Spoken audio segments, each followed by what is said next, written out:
بسم اللہ الرحمن الرحیم سبحانک لا علم لنا الا ما علمتنا انک انت العلیم الحکیم نستغفر اللہ ربی من کل ذنب ونتوب الیہ اللہم علمنا ما ينفعنا وانفعنا بما علمتنا وزدنا علما اللہم آمین۔ میرے بھائی اور بہنوں، آج اللہ کا نام لے کر ہم نئی سورت شروع کرنے جا رہے ہیں۔ 29 پارے کی یہ سورت، اس کا نام ہی ہے الحاقہ۔ اس سورے کا پہلا لفظ اس کا نام ہے، اور اب ہم شروع کرنے جا رہے ہیں۔ ایک مسلمان جو ابھی مسلمان ہوا ہو، اور وہ مسلمان جو میری اور آپ کی طرح 60 70 80 سال پورے کر چکا ہو، اور درمیان کی ساری عمریں، مختصر میں الفاظ میں کہوں، ایک انسان، آپ کسی انسان سے ملنے گئے اور اس نے آپ سے کہا الحاقہ، اور حقہ کا ترجمہ ہے وہ سچ بات جو ہر حال میں پیش آنے والی ہے۔ ابھی میں نے آپ کو الحاقہ کا ترجمہ کیا، وہ سچ بات جو ہر حال میں پیش آنے والی ہے۔ اب ان الفاظ کو سن کر وہ شخص جو میرا بہت قریبی دوست ہے، یا میرے گھر کا ہے، یا باہر کا ہے، یا اجنبی ہے، اگر مجھ سے الفاظ سنے گا، اسے کیا مطلب لے گا؟ چلیے ہمیں اور آپ کیا مطلب لیتے ہیں۔ ہم تو قرآن پڑھ رہے ہیں، ہم تجوید سے پڑھ رہے ہیں، اس کا معنی سن رہے ہیں، ہم نے ترجمے کتابوں کے پڑھے ہیں۔ ہو سکتا ہے آپ نے پہلے ہی سے اس سورے کی کوئی پری ورک آپ نے کر لیا ہو، اگرچہ مشکل ہے اپنی اپنی حالات اور کے اعتبار سے، کچھ کمزوری اور کچھ مجبوری۔ تو اس ایک لفظ کے سنتے ہی اور اس کا ترجمہ سنتے ہی وہ سچ بات جو ہر حال میں پیش آنے والی ہے۔ آپ کو مجھ سے پوچھنا چاہیے، میں آپ سے پوچھوں، یہ کیا کہہ رہے ہیں آپ؟ سچ بات تو وہ کون سی سچ بات؟ اور ہر حال میں پیش آنے والی ہے تو کیا خاص بات ہے؟ کیا اس بات کے ٹلنے کا کوئی امکان نہیں ہے؟ اب میں آپ سے پوچھتا ہوں کہ جب میں نے ترجمہ کیا یا آپ نے خود ترجمہ پڑھا، کہ کیا کوئی سوال آپ کے ذہن میں پیدا ہوا؟ اگر ہوا ہے تو مبارک ہو، اور اگر نہیں ہوا ہے تو بڑے افسوس کی بات ہے۔ اصل میں قرآن کی ہر آیت ہم پر کوئی ڈائریکٹ اثر نہیں ڈالتی۔ ہاں اچھا وہ سچ بات جو ہمیشہ پیش آنے والی ہے، جی نہیں، یہ قرآن ہے، اس کا ایک ایک لفظ دنیا کی ساری کتابوں پر بھاری ہے۔ ایک ایک لفظ ٹن ٹناٹن ہے، ایک دم ڈائریکٹ اس کے میننگ ہے، اس کا ایفیکٹ ہے، اس کے اثرات ہیں۔ تو جب قرآن بولتا ہے نا ایک آیت بنا کے بتا دو، تو یہ جو الحاقہ آپ نے پڑھا، ایک ہی لفظ ہے نا، دیکھیے ایک ہی لفظ ہے۔ اس طرح کے معنی کا کوئی لفظ کوئی عربی آج تک نہیں بنا سکا، وہ بنا بھی نہیں سکتا، کیونکہ آپ کو یہاں اس ایک لفظ میں ایک داستان سنائی دے گی۔ اب وہ میں شروع کرتا ہوں اپنی ٹوٹے پھوٹے الفاظ میں، لیجئے اس بات کو، وہ سچ بات، یہاں پر رک جائیے۔ اب آپ مجھ سے پوچھیں وہ کون سی سچ بات؟ میں جو ہے ایک غیر مسلم کے سامنے قرآن کا ترجمہ کروں کہ بھائی سنو، ہمارے قرآن میں آیا ہے الحاقہ، وہ سچ بات، اب میں یہاں رک جاؤں تو وہ غیر مسلم مجھ سے کیا پوچھے گا؟ خاموش ہو جائے گا، بیوقوف ہے تو خاموش ہو جائے گا۔ اور اگر عقل مند ہے اور جو بات سنتا ہے اس کو سمجھتا ہے، وہ مجھ سے فوراً پوچھے گا مولانا صاحب کون سی سچ بات؟ اب مجھے پہلے وہ سچ بات کو سمجھانا پڑے گا۔ کون سی سچ بات؟ یہ سچ بات کہ دنیا ایک دن ختم ہو جائے گی۔ اب میں یہ جملہ کہوں گا، اس جملے کو سن کر آپ پر کوئی اثر ہوا؟ ایک دن دنیا ختم ہو جائے گی، ہم کو نہیں ہوگا، اس لیے کہ کچھ نہ کچھ حد تک ہم سمجھ رہے ہیں اور قرآن سے جڑے ہوئے ہیں۔ مگر کافر سن کے پوچھے گا ایک دن دنیا ختم ہو جائے گی، تو کیسے ختم ہوگی؟ پوری دنیا ایک وقت میں کیسے ختم ہو جائے گی بتائیے؟ اگر ایٹم بم بھی مارا گیا تو اس میں بھی تو ٹائم لگے گا، مگر وہ جو مارا جائے گا دنیا کو نقصان پہنچانے کے لیے مارا جائے گا۔ اللہ تعالیٰ دنیا کو ختم کرے گا دنیا کو نقصان پہنچانے کے لیے. دیکھیے ایک سوال میں دوسرا، دوسرے میں تیسرا، تیسرے میں چوتھا، وہ ایک داستان ہے جو ایک لفظ نے لپیٹ لی. وہ سچ بات. کون سی سچ بات؟ دنیا ایک دن ختم ہو جائے گی. تو پھر یہاں بہت سارے سوالات کھڑے ہو جاتے ہیں. دنیا کیوں ختم ہوگی؟ اور ختم کرنے سے ختم کرنے والے کو کیا فائدہ پہنچے گا؟ ہم تو انسان ہیں نا، جو کام دیکھتے ہیں کہ بھئی کسی کو فائدہ ہوا یا کسی کو نقصان ہوا. اب میں ایک مسلمان ہو کر کہوں گا کہ دنیا اس لیے ختم ہو جائے گی کہ جس نے اس دنیا کو بنایا وہ جب تک چاہ رہا ہے یہ دنیا چل رہی ہے، وہ جب تک نہیں چاہے گا، جو نہیں چاہے گا وہ ختم کر دے گا. ہاں یہ بات معقول ہے، اس میں کوئی سینس ہے. تو پوچھنے والا مجھ سے ضرور پوچھے تو اگر دنیا کو ختم ہی کرنا تھا تو بنایا کیوں؟ ہے نا. دیکھیں یہ سارے نا لاجک ہیں ان کوشچنس میں، ایک سمجھ ہے.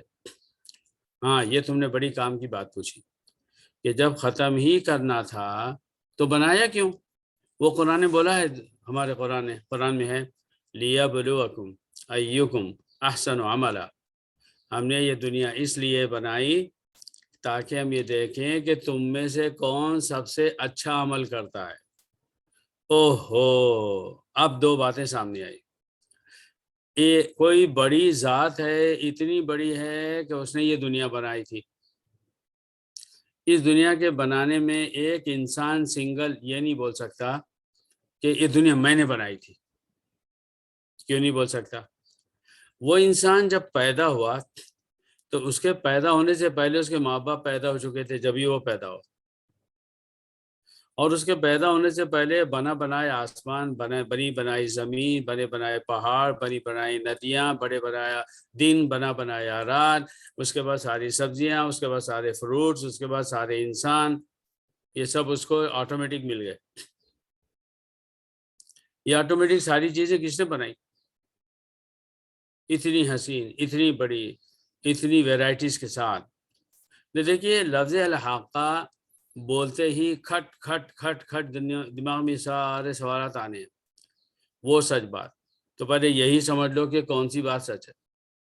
ہاں جی چلو دنیا اللہ نے بنائی، چلو اللہ نے سب پہلے سے بنا کے دے دیا، ٹھیک ہے. پھر ہم کو پیدا کیا، ہمارے ماں باپ کو، ہمارے پہلے ہمارے بعد. تو کیوں پیدا کیا؟ کھانے کے بعد کھانا کھاؤ، گھومو پھرو، پھر سو جاؤ، آپس میں لڑو، ختم بات.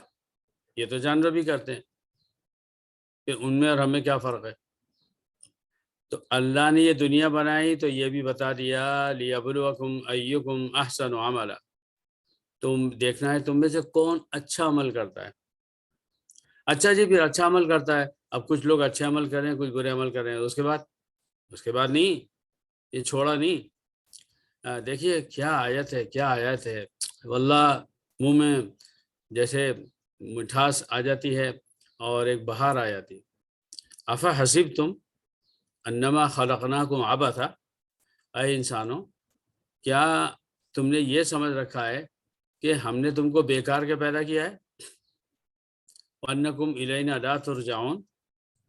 اور کیا تم یہ سمجھ رہے ہو کہ تم کو ہمارے پاس واپس نہیں آنا ہے؟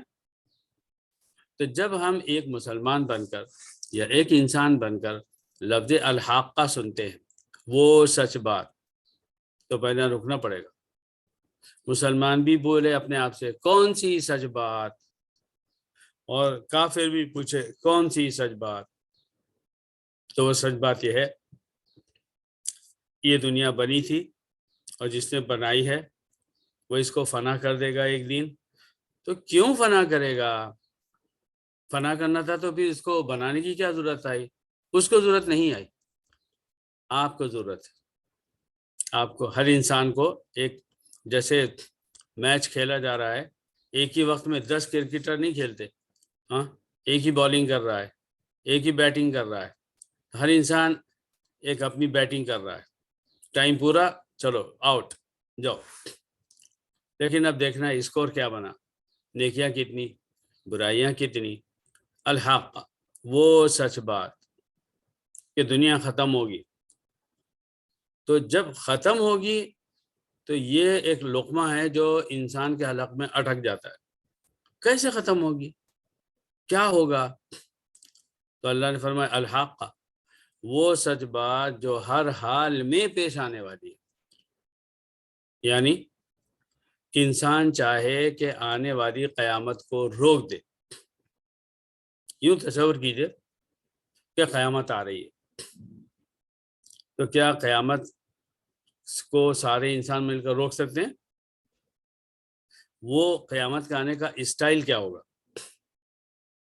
یہ بہت ایزی اسٹائل ہے، ہنسی آ رہی ہے ہنسی. آپ بتائیے، میں آپ سے پوچھ رہا ہوں، قیامت آئے گی تو سب سے پہلے کیا کام ہوگا؟ سب سے پہلے اس کو آگے کی آیتوں میں فرمایا گیا ہے کہ فَإِذَا نُفِخَ فِي الصُّورِ نَفْخَةٌ وَاحِدَةٌ، آگے کی آیتوں میں جب سور میں، جب اس دنیا میں ایک سور پھونکا جائے گا، ایک آواز، کرخت، بہت ہی خطرناک آواز. آواز کی دنیا میں کتنی آوازیں ہیں،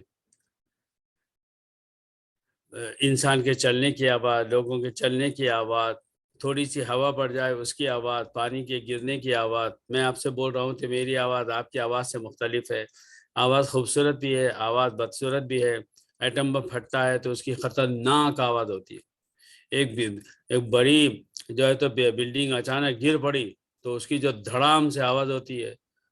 تو آوازوں کی سب سے خطرناک آواز ایسی آواز کہ انسان برداشت نہیں کر سکے گا، اور ایسی برداشت نہیں کر سکے گا، بے ہوش ہو جائے گا. چلو اس کا اے انسانوں مقابلہ کر کے بتا دو، ہے کوئی انسان، کوئی سائنس، کوئی ٹیکنک، کوئی انسٹرومنٹ انسان ایسا بنا دے کہ جیسے ہی خطرناک آواز شروع ہو وہ آواز بند ہو جائے؟ نہیں میرے بھائی، اللہ سے کوئی مقابلہ نہیں کر سکتا. الحاقہ، وہ سچ بات جو ہر حال میں پیش آنے والی ہے. پھر فرمایا ملحاقہ، آخر وہ کون سی بات ہے جو سچی بھی ہے اور ہر حال میں پیش آئے گی؟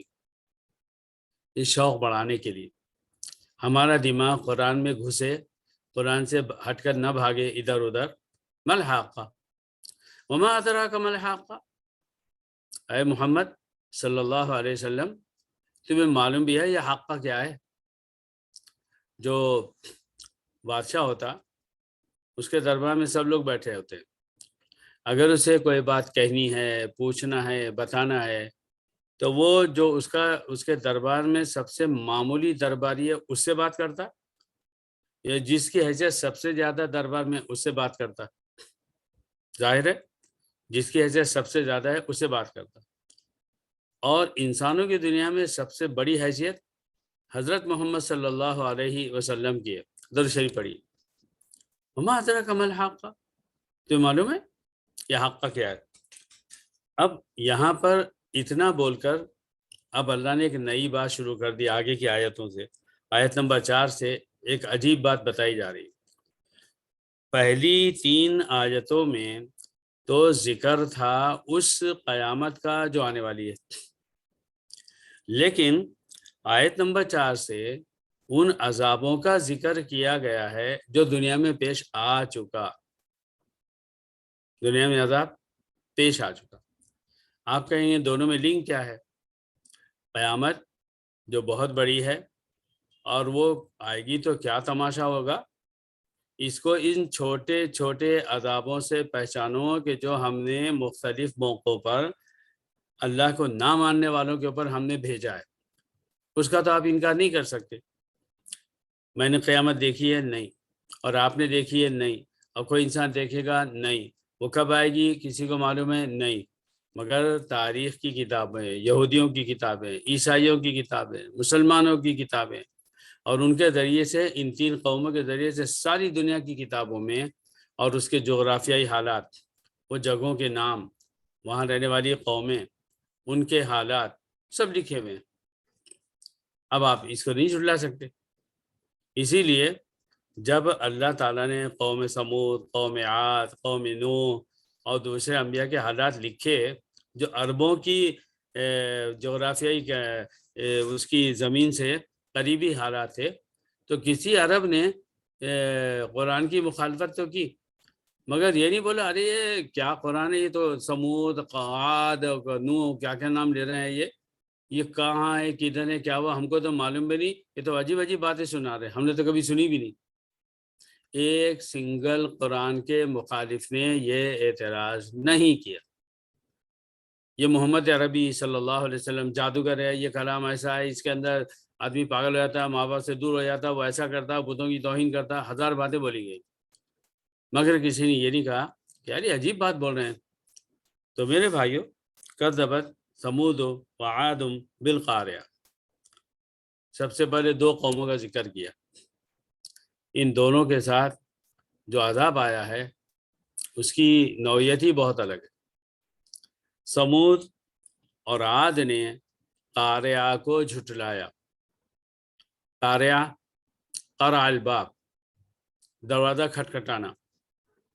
آپ اس وقت اپنے گھر میں موجود ہیں، کوئی شخص بیل دیتا ہے یا دروازہ کھٹکھٹ کرتا ہے، تو کیا آپ کو پہلے سے معلوم ہو جاتا ہے کہ وہ کھٹکھٹ کرنے والا کون ہے، کون آ رہا ہے؟ اگر روزانہ کسی گھر کو 10 دفعے کوئی بیل دیتا ہے تو 9 دفعے یہ نہیں معلوم ہوتا ہے کہ کون ہے۔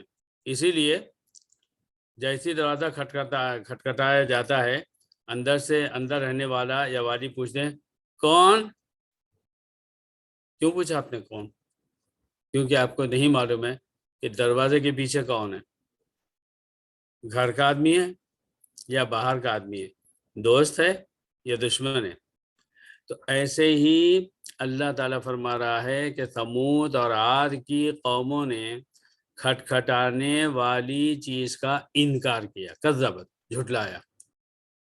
وہ قاریہ کیا تھا؟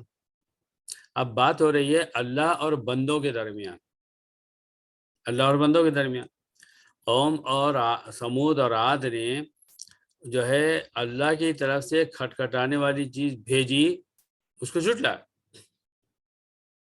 ان کے نبی کہہ رہے ہیں، حضرت صالح علیہ السلام قوم ثمود سے کہہ رہے ہیں ایک اللہ کو مان لو اور دیکھو اللہ کی عبادت کرو، بتوں کی عبادت مت کرو۔ تو انہوں نے کہا کہ نہیں، ہم تو نہیں مانتے، اور جھٹلایا اور بولا ہاتھ برہانک ان کنت من الصادقین، اب کوئی تمہارے پاس ثبوت ہے؟ اگر تم سچے ہو نا، ثبوت لا کے پیش کرو۔ پھر بولا کہ اونٹنی کو پہاڑ میں سے نکال کے بتاؤ، اونٹنی بھی ایسی ہو کہ پہاڑ سے باہر آئے اور فوراً جو ہے ایک بچے کو جنم دے، یہ بھی ہو گیا۔ پھر کہا گیا دیکھو اب تم نے اونٹ مانگا تھا نا، یہ اونٹ آ گئی، اب اس کو مارنا نہیں، اس کو ستانا نہیں، ورنہ عذاب آ جائے گا۔ نہیں مانے، اور آخر ایک شخص نے اس اونٹنی کو قتل کر دیا۔ تو ان کے اوپر کیا عذاب آیا وہ آگے سنائی دے گا آپ کو، اور عاد پر کیا عذاب آیا وہ بھی آپ کو آگے سنائی دے گا۔ سب سے پہلے لیجئے، اللہ تعالیٰ نے لفظ ثمود فرمایا تو آیت نمبر 5 پڑھیے، فَأَمَّا ثَمُودُ فَأُهْلِكُوا بِالطَّاغِيَةِ۔ تو ثمود کو ان کو ہلاک کر دیا گیا طاغیہ سے۔ طاغیہ سے، یہ طاغیہ کیا ہے؟ تو اس کی مختلف تفسیریں، اس میں تفسیر ابن کثیر میں اور دوسری اس میں مختلف تابعین سے لکھا گیا۔ تو عام طور پر تو سب نے یہی مراد لیا کہ اس سے مراد ہے سخت ہوا، ایسی ہوا جو ناقابل برداشت، اور یہی آگے بھی اس کی بات کی گئی ہے۔ تو نہیں، طاغیہ ایسا خطرناک زلزلہ جو آنن فانن پیش آیا اور سب کو ختم کر گیا، اور جو سخت ہوا ہے وہ عاد کے بارے میں ہے۔ تو یہ دیکھیے کہ ثمود کو زلزلے کے ذریعے سے ہلاک کر دیا گیا۔ عجیب بات یہ ہے، میں آپ کو ایک بڑی کام کی بات اللہ نے میرے دماغ میں ڈالی۔ اللہ تعالیٰ انسانوں کے بڑے سے بڑے گروپ کو، بڑے سے بڑی قوم کو اگر برباد کرنا چاہے، عذاب دینا چاہے، تو کیا اللہ تعالیٰ کو آسمان سے ایٹم بم پھینکنے کی ضرورت ہے؟ اللہ تعالیٰ نے تو فرعون، وہ ابرہہ کے لشکر کو جو کعبہ ڈھانے آیا تھا، چھوٹی چھوٹی کنکریاں ایٹم بم بن گئی، کنکریاں، اور اس کے بعد ہوا، پانی، آگ، یہ اللہ تعالیٰ کی فوجوں میں ہے، کرو اس کا مقابلہ، اے انسانوں کرو۔ عام حالات میں بڑے بڑے شہروں میں جب آندھی آتی ہے تو ہے کہ کوئی سائنسی ٹیکنیک کہ وہ آندھی کو روک کے بتا دے؟ وہ آندھی کیا کرتی ہے؟ بلڈنگیں گراتی ہے اور انسانوں کو، کاروں کو، ساری چیزوں کو منٹوں سیکنڈوں میں اڑا کے ایک جگہ سے دوسری جگہ پھینک دیتی ہے۔ اور یہ سارا کام کرنے کے لیے کتنے منٹ لگتے ہیں؟ سیکنڈوں میں پوری بستی ختم۔ اچانک سیلاب آیا پانی کا، سیکنڈوں میں سب ختم۔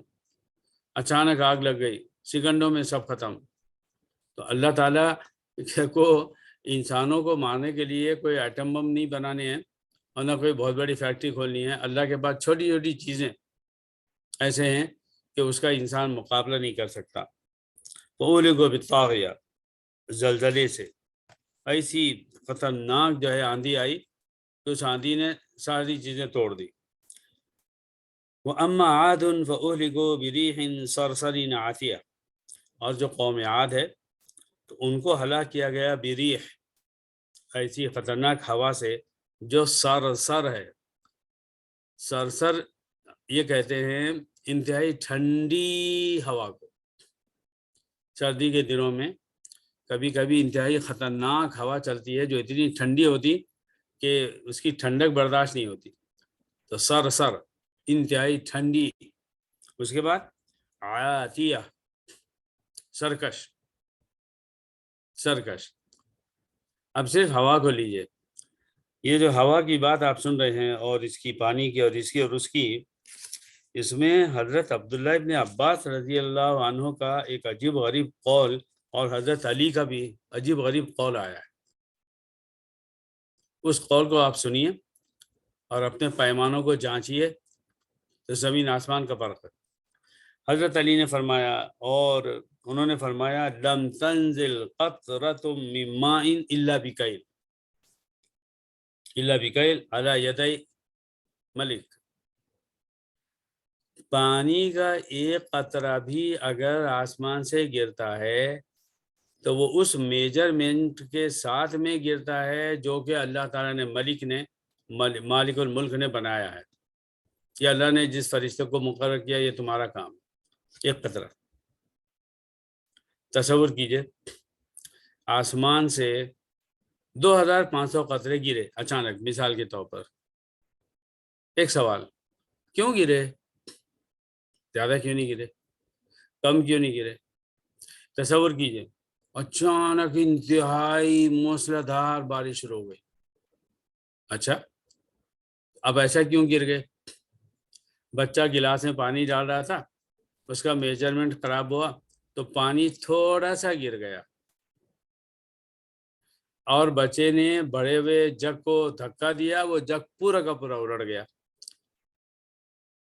تو یہ تو بچہ ہوتا ہے، بڑا بھی ایسی ہوتا ہے، ہم سے بھی ایسی غلطی ہوتی ہے۔ آسمان سے پانی کا قطرہ گرا، ہلکا گرا، بھاری گرا، تھوڑے گرے، زیادہ بارش ہوئی، بارش ہوتے ہوتے ہوتے رک گئی، اچانک رکا بھی شروع ہو گئی۔ یہ سارے میجرمنٹس ہیں، یہ اللہ کی طرف سے فکر سے۔ ہاں بھائی ابھی اتنا پانی ڈالو، اچھا ابھی اتنا ڈالو۔ آپ گاڑی میں پیٹرول ڈالتے ہیں، آپ کہتے ہیں 5 درہم کا، تو 5 درہم 1 فیلس کا نہیں ملتا آپ کو، وہ وہاں روکے بیٹھا ہے، وہ میجرمنٹ دیکھتے دیکھتے دیکھتے ڈالتا ہے۔ انسان کا پیٹرول اس کی گاڑی میں میجرمنٹ کے ساتھ آئے گا، اور اللہ تعالیٰ کا پانی جو ہے، بس بارش ہو گئی، ایک اللہ میں نے کہا اب تھوڑا پانی گرا دو، گر گیا پانی، یا اللہ نے کہا بہت سارا پھینک دو، چلو تھوڑا بہت زیادہ آ گیا۔ حضرت علی نے بہت صحیح بات فرمائی، قطرۃ من ماء، پانی کا ایک قطرہ، اس کا ایک میجرمنٹ ہے۔ اور مزیدار بات بولوں، اس وقت تو کوئی سائنس نہیں تھی نا، وہ ہوا کا ٹیمپریچر، وہ ہوا کا میجرمنٹ، وہ کتنی ہوا ڈالنی چاہیے۔ آپ نے گاڑی کے ٹائر میں آپ ہوا بھرتے ہیں، کتنی بھرتے ہیں؟ ایک ٹرک کے ٹائر میں اور ایک چھوٹی گاڑی کے ٹائر، دونوں میں برابر ہوا جاتی؟ اگر کار کے اس میں ٹائر میں ٹرک کے ہوا بھرنے کا ڈالی جائے تو کیا ہوگا اس ٹائر کا؟ ایک بیچارہ وہ آیا، وہ نیا نیا کام کرنے والا، ایسے سمجھ، یہ مثال دے رہا ہوں، پیٹرول پمپ پہ ایک آدمی کام کرنے والا نیا، وہ سامنے گاڑی رکی، اس نے کہا یار تھوڑی ہوا بھر دینا، اب اس نے اس کو لگا دیا، اس کو بولے ہوا بھرو، اب وہ لگا کے بیٹھا ہوا ہے، اور تھوڑی دیر میں ایک دھماکہ ہوا، ٹائر پھٹ گیا. کیا ہوا؟ وہ جو ہوا بھر رہا تھا اس کو اتنا میجرمنٹ نہیں آیا کہ اس کے اندر اتنی ہوا ڈالی جاتی، وہ تو لگا کے بیٹھ گیا.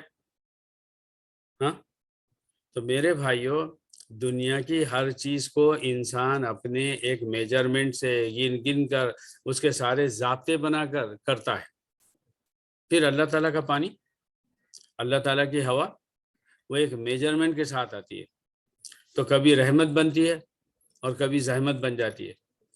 اسی لیے نبی صلی اللہ علیہ وسلم نے فرمایا نصرت بالصبا، مجھے ایسی ہوا سے فائدہ پہنچایا گیا، اللہ نے فتح دی دشمنوں کے مقابلے میں، جو میرے لیے اچھی تھی اور دشمنوں کے لیے خراب تھی. اولکت عاد بالدبور، اور قوم عاد کو ہلاک کیا گیا ہے دبور جیسی ہوا سے. ہوا کی بھی قسمیں. تو میرے بھائیوں، یہ جو بات ہے نا کہ قوم عاد کے اوپر بڑی ٹھنڈی ہوائیں عاتیہ، سرکش، اللہ تعالیٰ نے جو خراب ہوا تھی اسے بولا تو عاد کو ختم کرو. آپ کیا پوچھنا تھا؟ تو اللہ بچائے. اور یہ عذاب کی یہ ساری باتیں یہ سنتے ہوئے اور کہتے ہوئے ڈر جانا چاہیے. مجھے اور آپ کو اپنے اپنے گناہوں کی سزا کے لیے دنیا میں اللہ تعالیٰ سنگل ہوا نہیں بھیجے گا. میں اپنے گھر میں بیٹھا ہوں تو میں نے گناہ ایسے بڑھ گئے کہ اللہ میاں نے، میں نے کھڑکی کھولی، ساری دنیا میں ہوا کم ہے، اور کھڑکی کھولی میرے گھر میں اتنی گھسی اور اتنی تیز تھی کہ میں دیوار سے ٹکرا گیا، چیزیں دیوار سے ٹکرائی، نعوذ باللہ ہم سب ختم ہو گئے. کہ اچانک میں نے جو ہے تو نل کا ٹیپ کھولا، وہ پانی آنے لگا جیسے نوح علیہ السلام کے طوفان آیا تھا. ہم کو دنیا کا عذاب دینے کے لیے اللہ بچائے.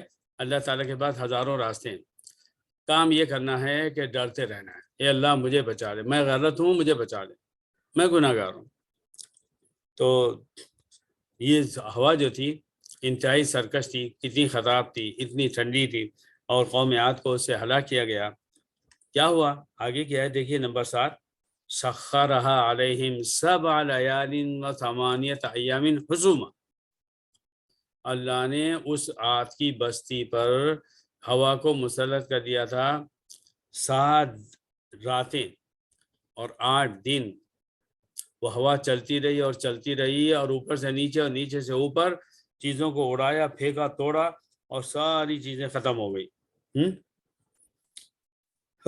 استغفر اللہ. حسوماً، حسوم کہتے ہیں کنٹینیو، جس میں بریک نہیں تھا. تھوڑی دیر آئی پھر رک گئی تو لوگ سنبھل گئے، اپنے بچنے کی ترکیب سوچنے لگے، اور پھر اچانک شروع ہوئی. ایسا نہیں ہوا. 7 راتیں اور 8 دن قوم عاد پر جو آئی ہے آندھی، وہ صرف اور صرف کنٹینیو تھی. فتر القوم فیہا سرعا. تو اب تم دیکھو گے کہ لوگ جو ہے سریع کی جمع ہے. انسان جب کسی خطرناک چیز سے ٹکرا کر گر پڑے، جیسے کوئی خطرناک ایکسیڈنٹ ہو، ایک آدمی انتہائی فل رفتار سے چلنے والی گاڑی سے ٹکرایا اور 10-20 میٹر جو ہے گرا، اور گرتے ہی ختم ہو کے اس کی جو لاش کی کیفیت ہوتی ہے اسے کہتے ہیں سرعا.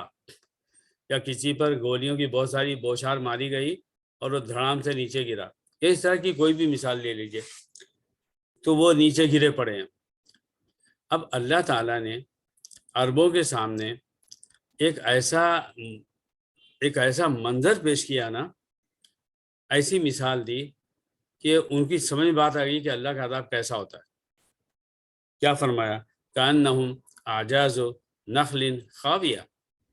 وہ ایسے مرے پڑے تھے جیسے کہ انتہائی کھوکھلے کھجوروں کے تنے، اور ان کا پورا اس کا حصہ، جو پچھلا حصہ ہے، وہ جب کھوکھلا ہو جاتا ہے تو وہ ٹوٹ کے کس طرح گرتا ہے.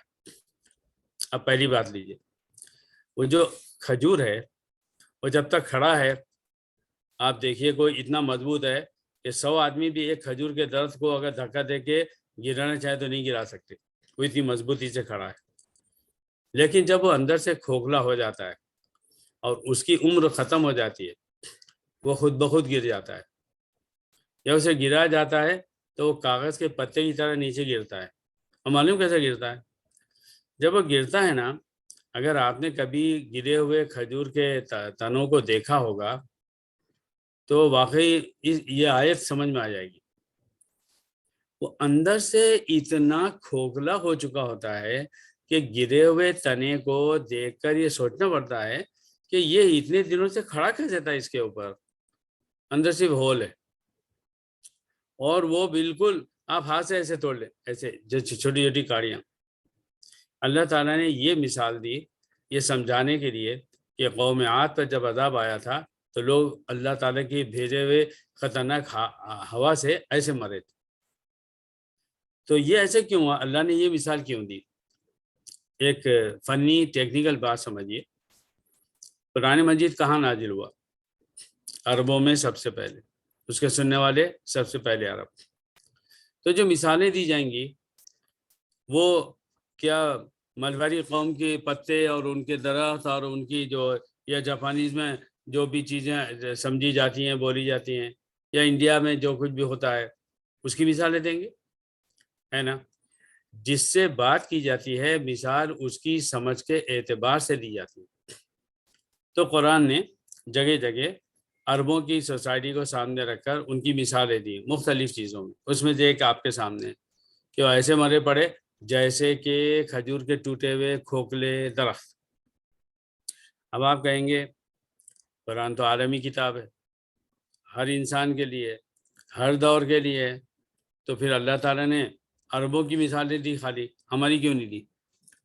میرے بھائیوں، اللہ تعالیٰ نے قرآن میں جو مثالیں دی ہے نا، وہ کہنے کے لیے عربوں کی سوسائٹی کے مطابق ہے، مگر وہ اتنی آسان ہے کہ کسی بھی جگہ کا رہنے والا اس کو سمجھ سکتا، اس کو دیر نہیں لگے گی، وہ پریشان نہیں ہوگا۔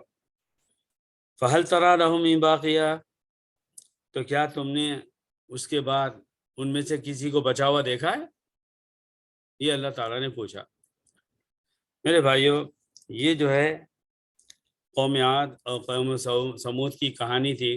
آپ کو پتہ ہے کہ قوم عاد اور قوم سمود کے واقعات کو اللہ تعالیٰ نے پورے قرآن میں مختلف جگہ پر مختلف الفاظوں کے ساتھ ذکر فرمایا ہے۔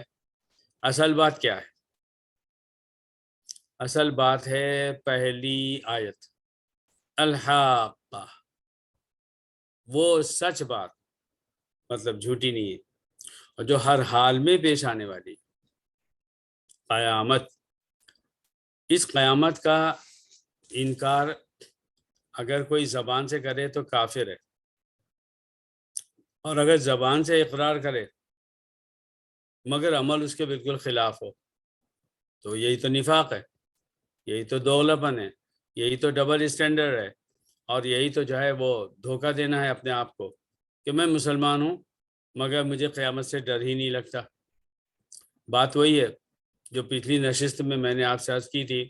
اللہ کے نیک بندے مولانا اشرف علی تھانوی سے اللہ نے ان کی زبان سے نکلوایا، مجھے آخرت تک جانا ہے۔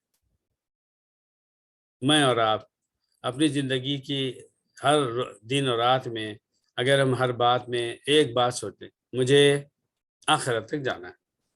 میں اپنی بیوی کو ڈانٹ رہا تھا اور اچانک مجھے یاد آ جائے اللہ تعالیٰ کے پاس یہ جو بلا وجہ ڈانٹا جا رہا اس کا حساب ہوگا، میری زبان بند ہو جائے گی، میں فوراً سے معافی مانگوں گا، بھائی معاف کرنا، میں نے غصے میں بہت کچھ بول دیا، پلیز معاف کر دیں۔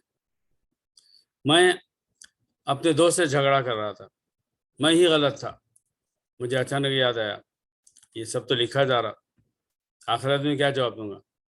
جھگڑے کا ٹون بدل جائے گا، میں غصہ ہونے والا میں فوراً گلے لگ جاؤں گا، یار معاف کرنا یار، شیطان نے بہکا دیا۔ میں کاروبار میں دھوکہ دے رہا تھا مگر دیتے دیتے یاد آیا اوہو آخرت تک جانا ہے، ارے نہیں بھائی سنو یہ نا، یہ 20 درہم کی نہیں ہے، یہ 15 کی ہے، ابھی تو آپ 20 مانگ رہے تھے، اچانک آپ نے سے 15 مانگا تو وہ جو کسٹمر ہے وہ بھی سوچے گا یار کمال ہو گیا، میں کہہ رہا ہوں کہ یار تم اس کو 18 میں دے دو، تو یہ نہیں نہیں نہیں بول رہا تھا، اور میں واپس جانے لگا تو اچانک اس نے زبان بدل دی اور کہا نہیں بھائی یہ لو، یہ 15 میں ہے۔ کیوں جناب، میں تو 18 میں مانگ رہا تھا اور آپ نہیں دے رہے تھے، اور اب آپ خود ہی 15 میں دے رہے ہیں۔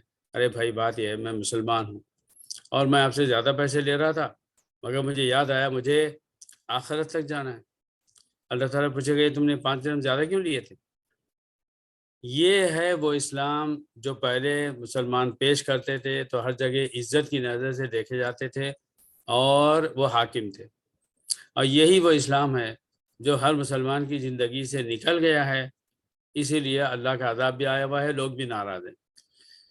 آج کا درس اس پر ختم کرتے ہیں۔ اللہ سے دعا ہے کہ اللہ اس وقت جو تیرے فیصلے ہندوستان کے مسلمانوں کے بارے میں اور کشمیر اور عراق اور فلسطین اور شام اور یمن اور میانمار کے مسلمان اور افغانستان میں بھوک سے ختم ہونے والے افغانی مجاہدین، کہ اللہ ان سب پر سے اپنا عذاب ہٹا لے، جیسے تو نے حضرت یونس علیہ السلام کی قوم سے ہٹایا تھا، اور ہم سب کو بھی اپنی اپنی زندگی میں بہتر سے بہتر عمل کرنے کی توفیق عطا فرمائے۔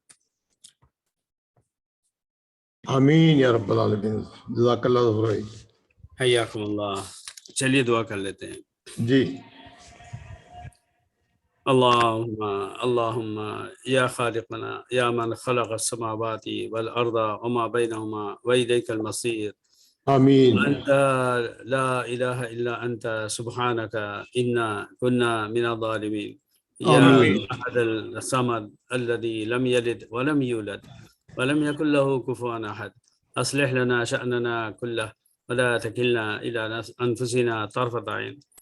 اللهم صل على محمد وعلى آل محمد كلما ذكره الذاكرون وكلما غفل عن ذكر الغافلون، ربنا يا ربنا يا ربنا يا ربنا ربنا آمین ظلمنا يا ربنا ظلمنا يا ربنا ظلمنا أنفسنا يا ربنا ظلمنا أنفسنا وإن لم تغفر لنا وترحمنا لنكونن من الخاسرين۔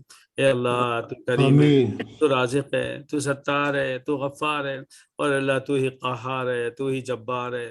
اے رب العالمین، ہم تیری قہاریہ سے اور جباریہ سے اور جبروت سے پناہ مانگتے ہیں، اور اے اللہ تیری رحمت کے ہم طلبگار ہیں۔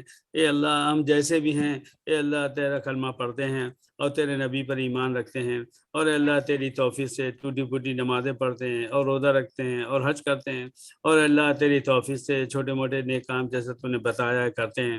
اے رب العالمین، ہماری ان سارے اعمال میں اور دنیا کے ہر مسلمان کے تمام اعمال میں برکت اور اخلاص عطا فرما، تجھے خوش کرنے کی آمین توفیق عطا فرما، آخرت آمین تک جانے کی تیاری کرنا آسان فرما۔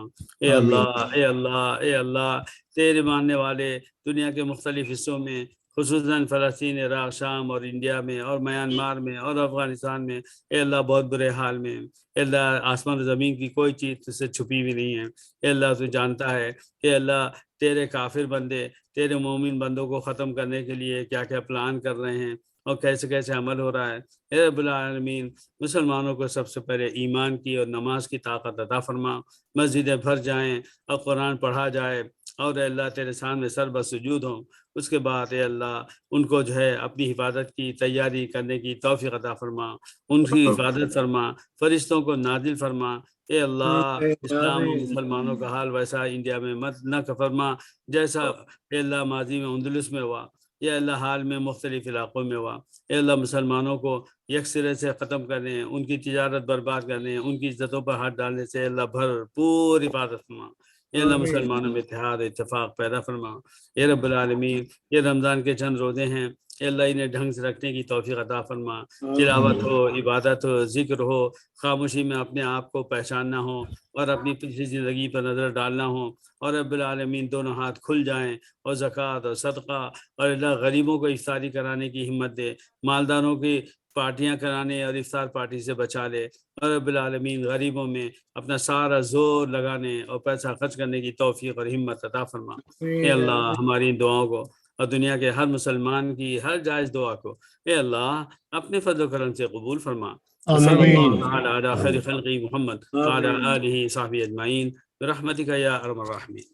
جزاک اللہ سر اضافہ جزاک اللہ علیہ حیاک اللہ۔ مولانا صاحب ایک عرض